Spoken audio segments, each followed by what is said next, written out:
हम अपने आप को रिप्रेजेंट कर रहे हैं।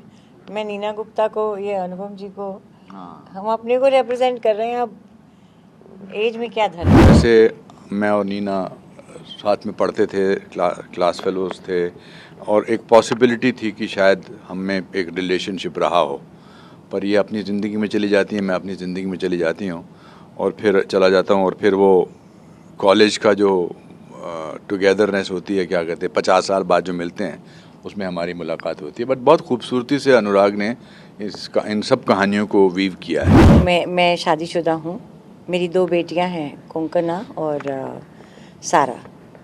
और मुझे एक इनवाइट आता है यही जाने के लिए, कॉलेज की रीयूनियन है, तो मैं बहुत एक्साइटेड हो जाती हूँ। मेरे हस्बैंड कहते हैं क्यों जा रही है, ये वो। मैंने कहा भी ये तो मेरे को जाना बनता है। और फिर एंड कैसे होता है ये नहीं बताऊँगी। इसको एक सिनेमैटिक प्रेफरेंस दी है, सिनेमैटिक प्रोजेक्शन दिया है, जो लोगों को लगेगा कि मेरी ज़िंदगी से ये मिलता जुलता है।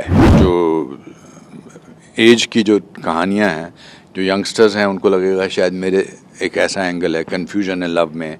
हम जो कहानी है उसमें हमें रिश्तों में कोई कन्फ्यूजन नहीं है, बट कैसे उन रिश्तों से जूझना है उस पर कन्फ्यूजन है। हमारा एक गाना है जो कॉलेज रीयूनियन में बहुत अच्छा है, हमने गाया, बहुत अच्छा गाना अरे है। पहला दूसरा मैं तो फिदा हूँ।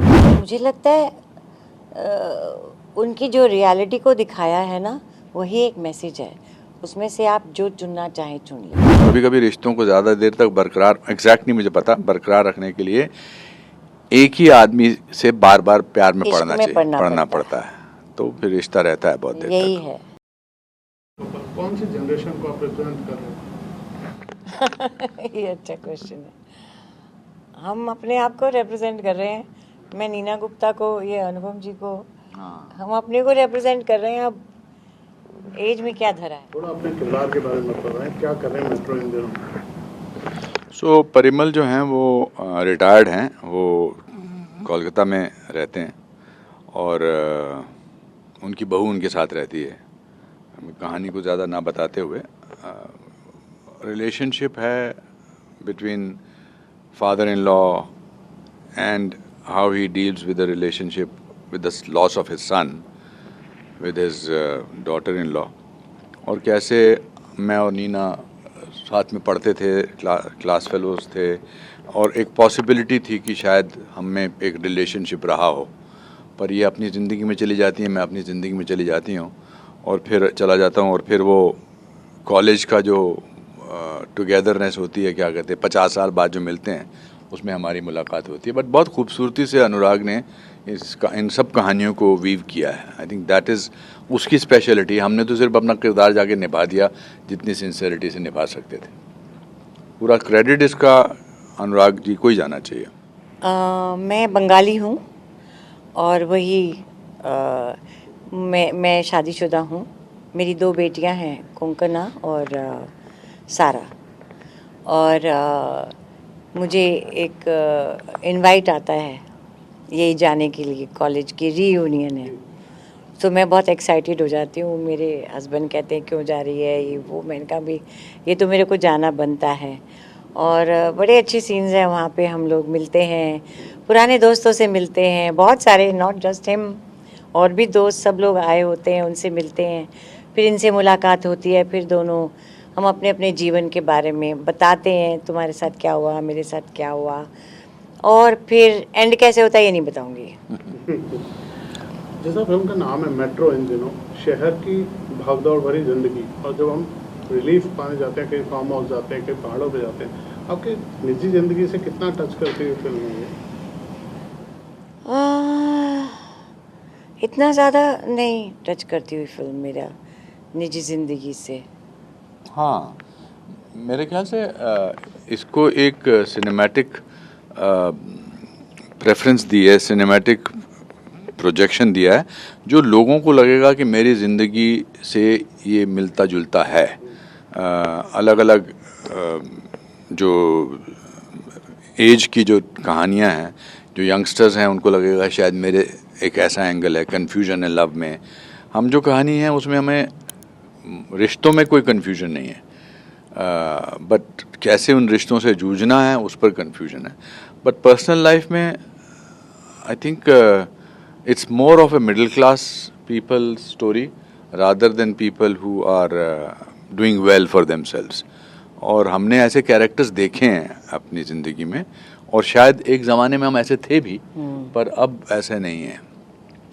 और मुझे लगता है बहुत सारी लेडीज़ मेरे को देख के और जेंट्स सब इनको हमारी कहानी देख के बहुत सारी लेडीज़ को अपना याद आएगा हाँ. College time. शायद वो किसी को लाइक करती हों, कह ना पाती हों, या इस प्रकार की कितनी चीज़ें होती होंगी. वो ज़माना भी अलग था जहाँ इतनी आसानी से कहा नहीं जाता था. People were very shy to express their emotions और देयर लाइकिंग. सबको वो तो सबको अपना अपना जो कॉलेज में क्रश था वो तो सबको याद आएगा ही हाँ आएगा. हाँ, सबको याद आएगा. अब उसमें ये है कि उनमें से बहुत सारे लोग अब नीना जी से नहीं लगते हैं. तो नीना तो अभी भी ऐसी लगती है. और तो ये आई थिंक दैट्स तुम्हारे जैसे भी नहीं लगते. नहीं, मेरे जैसे फिर भी शायद लग सकते हैं, बट आपके जैसे बहुत कम लोग लगते हैं. आपके साथ काम करने का अनुभव मैं जानना चाहूँगा. एक तो आई वॉज वेरी एक्साइटेड क्योंकि मेरी बड़ा ड्रीम था उनके साथ काम करने का. मैं सोचा भी नहीं था वो मुझे लेंगे अपने किसी काम में. उसके बाद सबसे इंटरेस्टिंग बात उनके बारे में ये है कि जैसे एक सीन है, उन्होंने बोला ये सीन है, हमें डायलॉग्स दिए, ये करना है, तो हम कर रहे हैं. और अचानक वो वहाँ खड़े हैं, देख रहे हैं, और अचानक से उनको कोई आइडिया आता है और वो आइडिया कहते हैं नीना इसको ना ऐसे कर.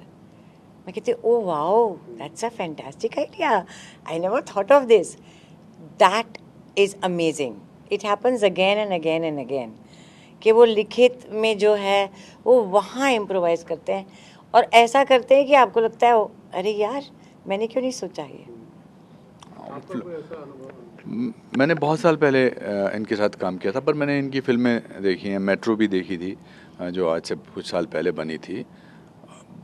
कम डायरेक्टर ऐसे हैं जिनको जितना इतना ईज़ है कि वो जो बना रहे हैं वो ज़िंदगी से जुड़ा हुआ है, उनके खुद के एक्सपीरियंस से जुड़ा हुआ है. और जैसा कि नीना ने बताया कि हाँ वो ऑन द सेट क्रिएट करते हैं. आपने कहा स्क्रिप्ट पढ़ा, स्क्रिप्ट नहीं पढ़ होता. He knows the film better, and I think वो उनका तरीका है कि फिल्म को कैसे वो अलाइव करें. तो पहले से एक्टर ने तो तैयार होके जाते हैं, बताते हैं, बट एक डिफरेंट तरीके से, जैसे बासु चैटर्जी करते थे ना काम, या Rishikesh Mukherjee. I will say that he is the modern day mixture of both of them. Slice of life की कहानियों को कितना अच्छा करते थे.